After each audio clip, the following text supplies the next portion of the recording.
Assalamualaikum warahmatullahi wabarakatuh. Perkenalkan, nama saya Samaun MAD. Pada kesempatan kali ini saya akan menyampaikan sedikit tentang hermeneutika. Mari kita belajar bersama tentang hermeneutika selama 1 semester ke depan. Saya berharap nanti mahasiswa memiliki kemampuan dalam memahami Al-Quran menggunakan ilmu hermeneutika. Apa hermeneutika itu? Hermeneutika adalah kata hermeneutika berasal dari bahasa Yunani, yaitu hermeneia, yang berarti dalam bahasa Indonesia interpretasi atau penafsiran. Jadi hermeneutika adalah ilmu yang membahas tentang mekanisme interpretasi. Bagaimana seharusnya dalam memahami apa yang dicari dalam pemahaman. Apakah pemahaman yang berorientasi pada si pengarang atau pemahaman yang berorientasi pada teks itu sendiri, atau bahkan pemahaman yang berorientasi pada pembacaan itu sendiri. Dalam ilmu hermeneutika ini semuanya akan dibahas. Jadi kesimpulannya, definisi hermeneutika sebagai berikut. Hermeneutika dapat didefinisikan sebagai ilmu yang mempelajari tentang metode dan prinsip interpretasi. Hermeneutika berfokus pada bagaimana kita memahami dan menginterpretasikan makna yang terkandung dalam teks, serta bagaimana kita dapat memahami konteks dan tujuan penulis. Dengan adanya definisi dan tujuan tersebut, maka unsur-unsur hermeneutika ada 3. Unsur-unsur hermeneutika ada 3, yaitu pertama autor atau pengarang. Jadi yang akan dibahas dalam ilmu hermeneutika itu pengarangnya. Kalau Al-Quran berarti Allah mengatakan demikian. Apa tujuannya? Sehingga muncul teks atau ayat demikian. Dalam hermeneutika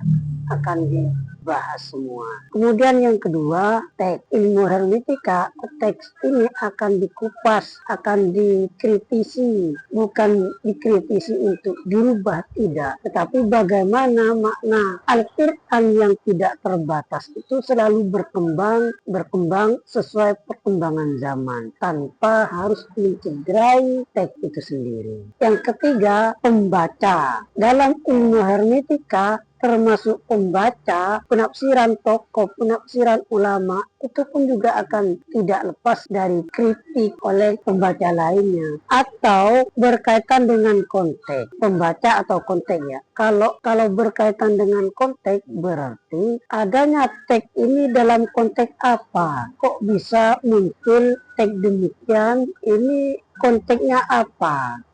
Apakah kemudian ketika konteks berubah, pemahaman terhadap teks itu akan juga berubah? Ini juga akan dibahas dalam hermeneutika. Lalu bagaimana urgensi hermeneutika? Urgensi hermeneutika. Hermeneutika dalam dunia interpretasi ini sangat urgen. Bahkan pemikiran-pemikiran kontemporer saat ini dari hermeneutika barat. Meskipun pada era saat ini tidak disebut hermeneutika, entah itu disebut tafsir kontekstual, tafsir kontemporer, tafsir maqasidi, tafsir nuzuli, itu semua merupakan ciri khas hermeneutika. Oleh sebab itu, hermeneutika dalam dunia pemahaman, dalam dunia interpretasi sangat penting.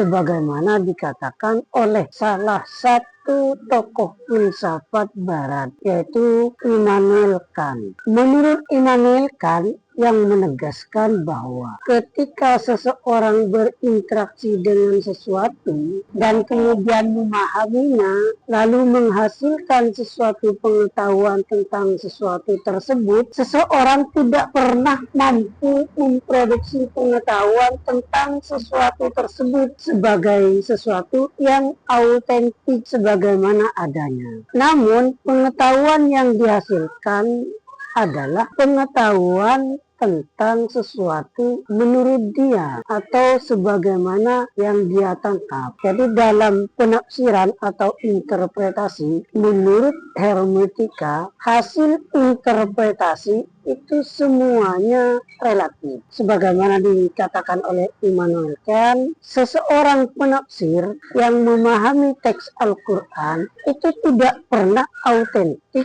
sesuai dengan apa yang diinginkan teks atau sesuai apa yang diinginkan oleh pengarangnya. Karena setiap orang memahami atau menginterpretasikan itu hasil menurut dia. Sehingga dalam memahami tidak ada yang namanya mutlak kebenarannya. Semuanya masih relatif. Karena setiap hasil penafsiran itu menurut apa yang ia tangkap, seperti menurut yang ia tangkap. Demikian sekilas tentang hermeneutika. Dalam satu semester kita akan banyak belajar tentang hermeneutika. Bagaimana seharusnya memahami sebuah teks. Tentu di setiap tokoh baik barat ataupun tokoh Islam berbeda dalam memahami. Hasilnya pun berbeda. Perbedaan hasil dalam memahami sebuah teks ini tidak kemudian perbedaan tersebut menyalahkan salah satunya, kecuali dalam memahami sebuah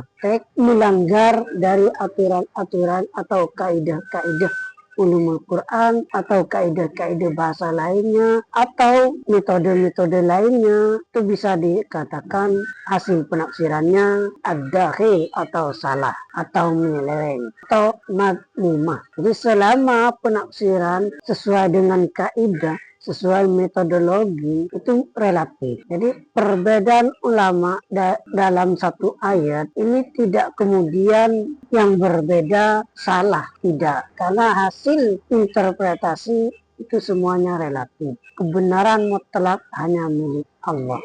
Al-haqqu min rabbika fala takunanna minal mumtarin. Kebenaran itu dari Allah dan hanya milik Allah, maka jangan ragu-ragu. Yang paling penting berusaha. Demikian yang bisa saya sampaikan. Mudah-mudahan bermanfaat. Akhirul kalam. Assalamualaikum warahmatullahi wabarakatuh.